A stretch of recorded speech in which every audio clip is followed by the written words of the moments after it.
Oh, all right, let's see what we've got here. Ooh, so Mabel sent me another set of tea samples for the November, and that's the month of oolong tea. So we're gonna try different oolong teas in our tea club. Yeah, here in China we have a English-speaking tea club with some foreigners and many Chinese people who speak English fluently, and they want to kind of practice their English, but they also love tea. So uh, it's kind of the point where both of these things meet together, so they can enjoy amazing tea and practice their English skills. Duck shit oolong tea. Yep, that's the name of the tea. So, what I wanted to talk about now is about learning the language and the language environment because right now I live in China already for 5 years, and my Chinese level is, I would say, okay. Yeah, I can express myself freely, but sometimes I may sound weird for native speakers, and sometimes it's kind of hard to find the right words, but still, by using the descriptive language, I can express myself freely. And I would like to talk about the importance of language environment and is it really necessary to move to a foreign country to learn the language? Yeah.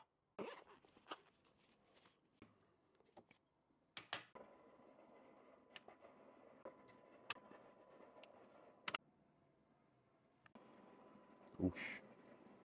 All right, first let me tell you about my language experience. I've started to learn Chinese, I think, a couple of years before coming to China. And I've been learning Chinese for around 1 year. And it was pretty hard. And I must say that I didn't put a lot of efforts into it. And at some moment I stopped because I thought, Max, there is no way you're ever gonna go and move to China, live in China, and practice your language skills. So I decided, I will just give up. So I gave up. And a couple of years later, suddenly I moved to China. Yeah. And here I thought, oh, I'm gonna be in China. I'm gonna be surrounded by the Chinese language and I'm gonna naturally absorb it just like children do. And that's a common myth that people have about language learning. And I must say, that's not how it works. So, uh, once I moved to China, I didn't learn any Chinese language at that time because, first of all, I thought that I'll stay here only for 1 year and there is no point for me to start learning a language. Um, so yeah, I didn't attend any courses and I didn't do any like self-learning. I just thought, okay, I'm gonna listen to people and learn it naturally. But 1 year after that, I realized that the year passed and I cannot say anything and I don't understand anything at all, except 你好,多少钱. That's all. These are two phrases that I could say, but nothing more. And I decided, like, okay, but we are going back to Russia soon, so there is no point to start. And then the COVID started, and we got stuck in China, and 1 more year passed. And I thought, okay, soon the lockdown is gonna end, and we're gonna move back to China, so there is no point in learning the language. 1 more year passed, and I thought, damn, I still don't know anything. I cannot say anything. I cannot read anything. Nothing at all. So I live in China already for 2 years and nothing, absolutely no progress. And at that moment, I realized that probably we we will have to stay here for longer than these 2 years. So maybe I need to start to learn something by myself. So I started to learn Chinese language by myself. I bought the HSK 1 books and I started practicing, and that went well. I started to learn more. I've learned some useful expressions and so on, so on. But my advice for the people who start learning the language, find a tutor or find a language school, because even if you think that you are making good progress and you think you learn pretty fast, once you go to a language school, you will understand how fast you can go. Because I've been learning HSK1 and HSK2 for around a year, I think. And only afterwards I found out that it is possible to pass HSK1 and HSK2 just in couple of months or like 3 months. So, guys, if you don't want to waste your time, find a tutor. Or, of course, if you're a very organized person, you can try to make a really nice language learning routine and language learning plan and stick to it. But if you are more lazy, like me, find a tutor.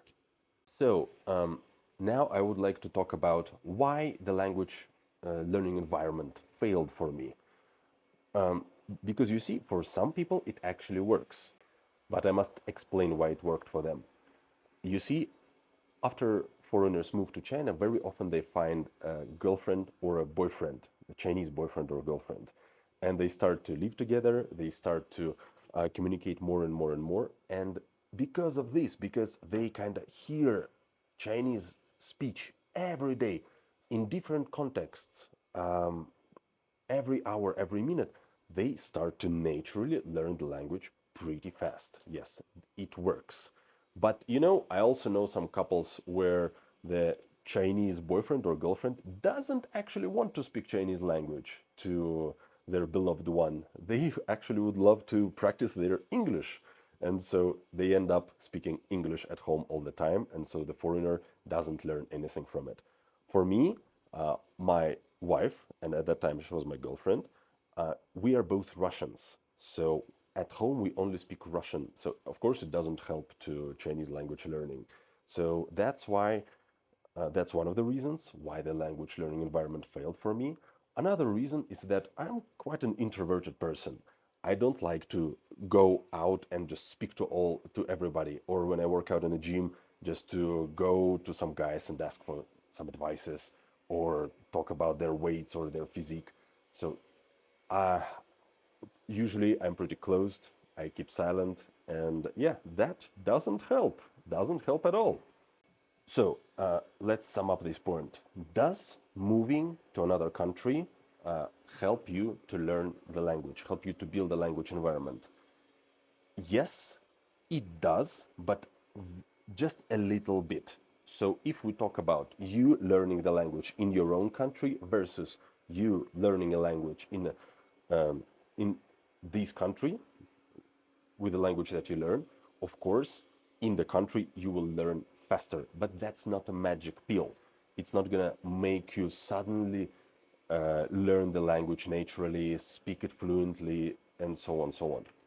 And I know many foreigners who live here for 5 or 7 years and they actually don't speak any Chinese and they don't understand. They understand some basic phrases, but first of all, they are not interested in Chinese culture. They're interested in earning money in this country, and their boyfriends, girlfriends, or wives, husbands are non-Chinese people. They are foreigners as well. So at home they don't use Chinese language.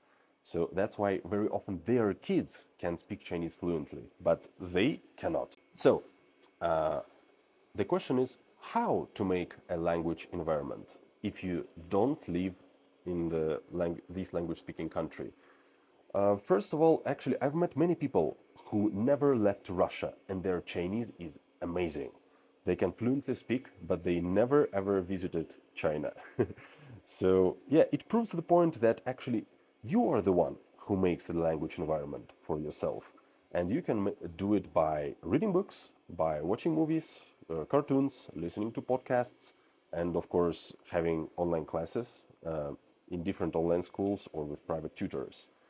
But there is one key point because language environment supposes that you do it every day. You are always surrounded with the language.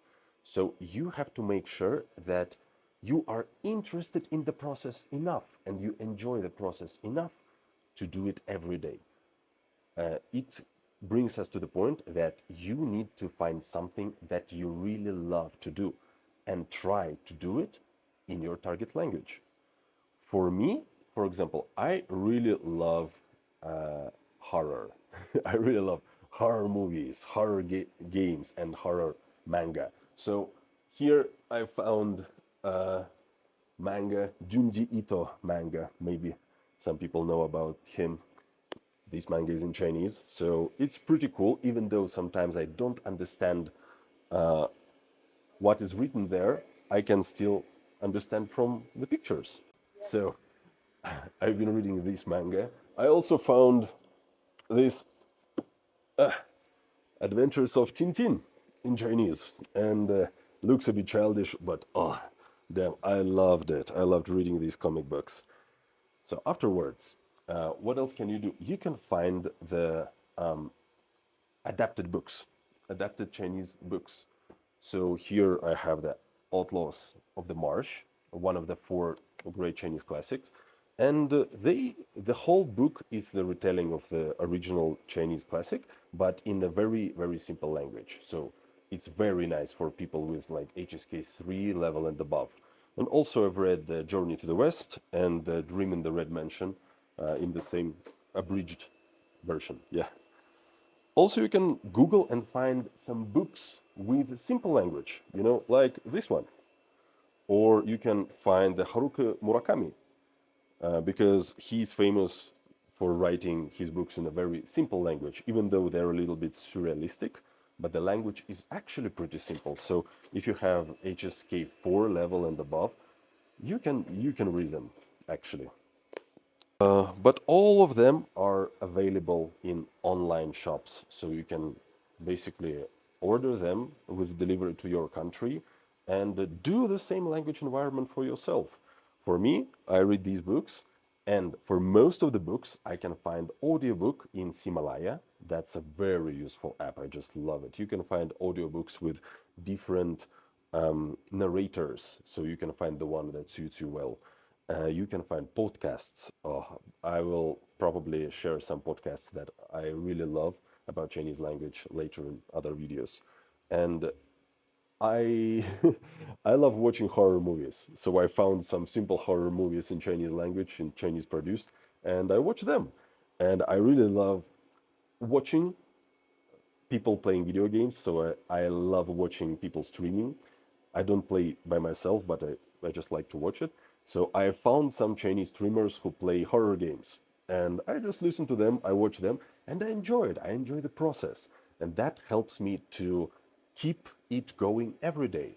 So even though that my kind of closed character, like introverted character, prevents me from building a good, healthy, natural language environment, I just make this language environment by myself, by listening to podcasts, reading books, and finding all these ways to enjoy the process.